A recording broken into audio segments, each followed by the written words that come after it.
Hi, welcome back to my channel, Business Unfiltered. I'm Jane Hunt, and today I'm going to be talking about stress and how being a business owner obviously is a very stressful thing to do, but how it can kind of manifest itself and how I cope with it really. So this is a bit more of a raw video, but I hope you find it useful. Please give me a like, subscribe, and I'd love to hear your thoughts too.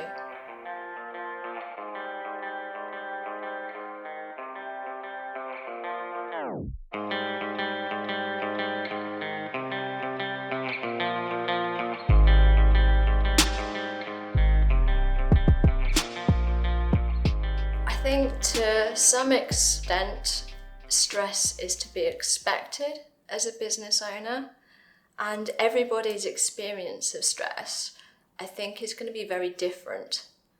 And when I set up the business, the agency, I didn't think about stress at all. I did think that occasionally it might be really challenging having a business, and that there might be months where we might be struggling to pay people, or maybe we can't get the sales in, or something might have gone wrong. So I did expect it to be hard, but I didn't really think about the way stress can build over time, and how it impacts your life, and also how it impacts others around you.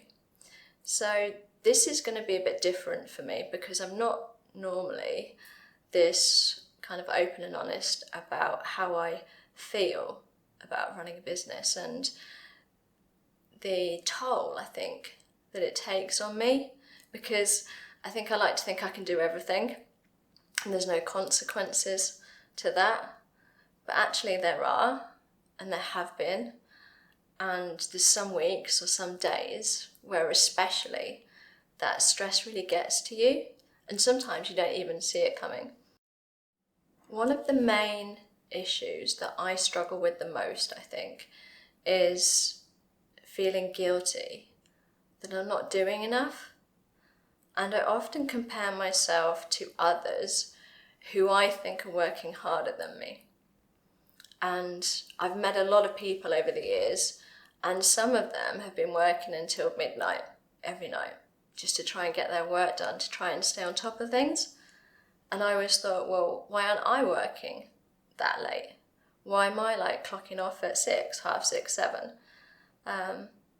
So sometimes I did feel guilty that I wasn't working hard enough, and maybe I wasn't putting enough into my business. And I think over the years that's subsided a little bit because there's so much talk about work-life balance.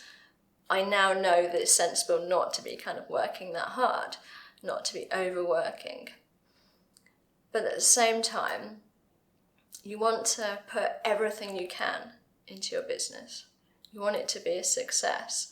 And there's always times where you think, oh, I should have done that. Why didn't I do that? Or that, I've spent all day kind of focusing on the wrong thing.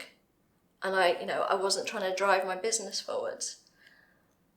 So there's a lot of feeling guilty about what you are doing and what you're not doing. Sometimes I don't see the stress build, and then all of a sudden I have a day where everything, or it can be something tiny that happens and I fall apart, and it can be like an email that I receive.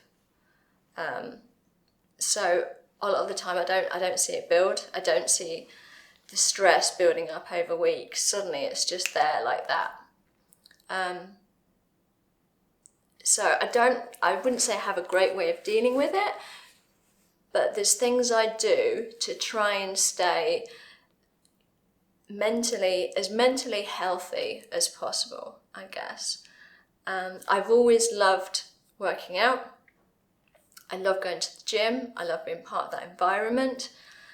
I love to run, and recently I've taken up boxing, and boxing is so great for helping you kind of get rid of some frustrations, some anger, and really getting you ready for the day or the week.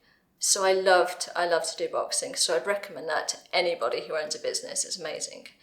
I also run, as I mentioned earlier, and I'm more of a fair weather runner, so I'm not going to go out if it's freezing or if it's raining, but if it's a beautiful day, I will go out because I think, you need the vitamin D too, it's going to be really good for you.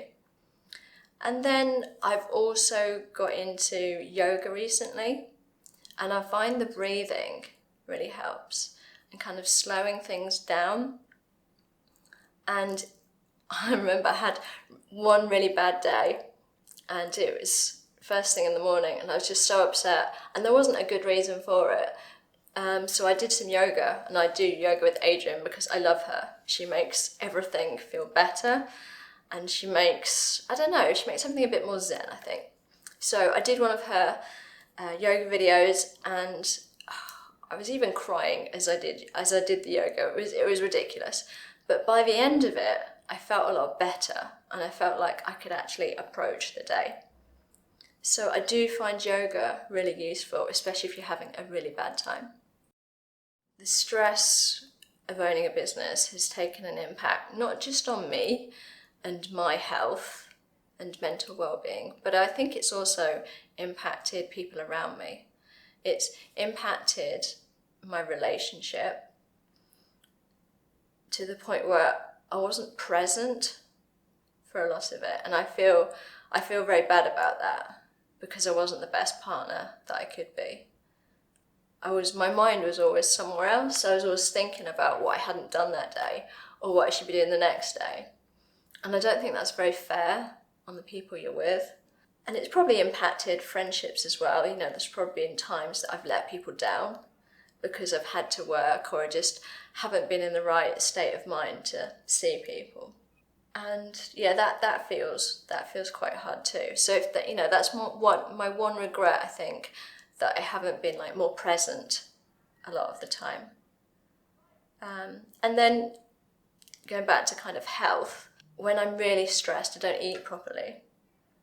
And I'm not a huge eater anyway. I'm more of a picky bits, and I'll snack all the way through the day rather than have big meals. But if I'm stressed or if I've got lots going on, I find I just end up skipping meals, which isn't great either. So it's all these things kind of combined can just leave you feeling not very good and not very healthy. So I really recommend everyone kind of really focus. If you do own a business or if you're in a stressful job, do spend some time focusing on yourself and trying to get yourself in the right headspace for yourself and others around you, I guess. If you're struggling to find the path to a stress-free existence, if there is one out there, my number one recommendation would be that you share those struggles with somebody else. So if you're lucky to own a business with other people like I am, and they're there for you, then that's amazing because that's somebody to share that stress, to help you. But if there's not, I think it's surrounding yourself with really good people that you can trust, not just to do their jobs and to do them well, but also to help motivate you some days when you don't quite have that energy.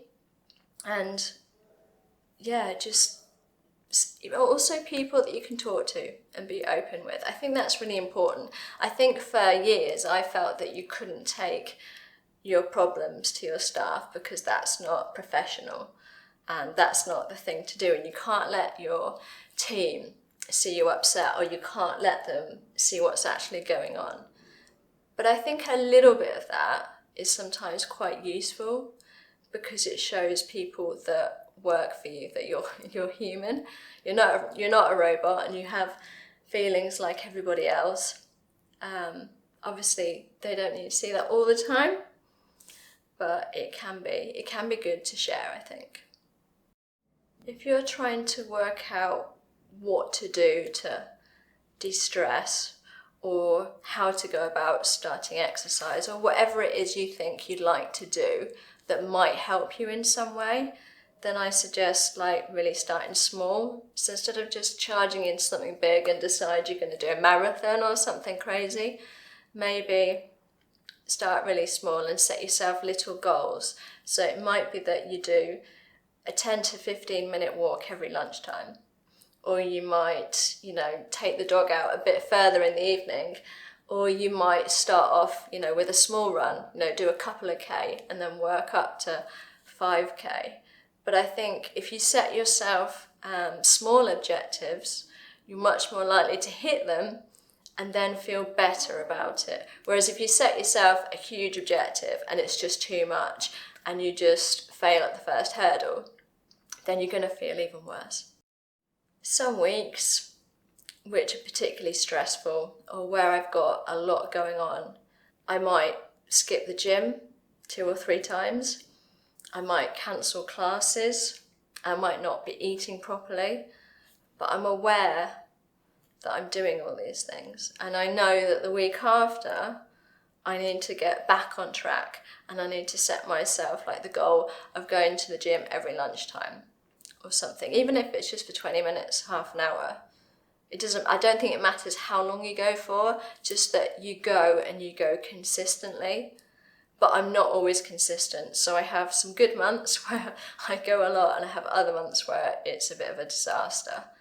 But generally, I know that if I go to the gym, if I do some yoga, I feel better, I can work better, and I'm a nicer person to be around as well. It's important to not be hard on yourself when you have those times though. They are going to happen. Running any business is so stressful. And even if you minimize the stresses, there will be weeks where things get on top of you and it doesn't happen for whatever reason. So don't be hard on yourself because that can make it even worse. So just take a moment and think about that week and maybe how bad it's been, but maybe how you can make the next week a little bit different. What you could do differently maybe. So maybe you can set some more time aside.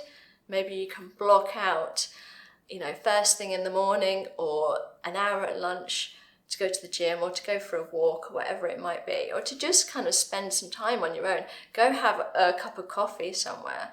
Just be away from the office or from where you normally do your work, so it's a different environment, and just make sure you schedule that time for yourself. What can be useful is if you're the type of person that likes to kind of plan your time, or even if you're a bit scattier with your time. I'm a little bit scatty and not as organised as I'd like to be, so it does help me to book everything into my calendar so that I know that I should be doing a bit of exercise or I should be kind of having some me time each day consistently. So I find that super helpful. And it's just a good reminder to go and do it. I think it's worth having something, planned for the weekend, some kind of reward that you can look forward to. So you know that after that hard week of work, you've got something nice to look forward to. You might be having a massage, you might be getting your nails done, you might be going to see friends. Whatever it is, just make sure there's something planned that's for you and that's going to be fun or just a really nice treat. I hope this has been useful. I think it's been therapeutic for me to do anyway, and probably an opportunity for me to kind of look at my mental well-being. So if this has resonated with you, if it's been useful, if it encourages you to, maybe go out for a walk, go for a run, then I'm glad it's been useful. So please give this video a like, subscribe, and again, love to hear your thoughts on the topic. And see you on the next one.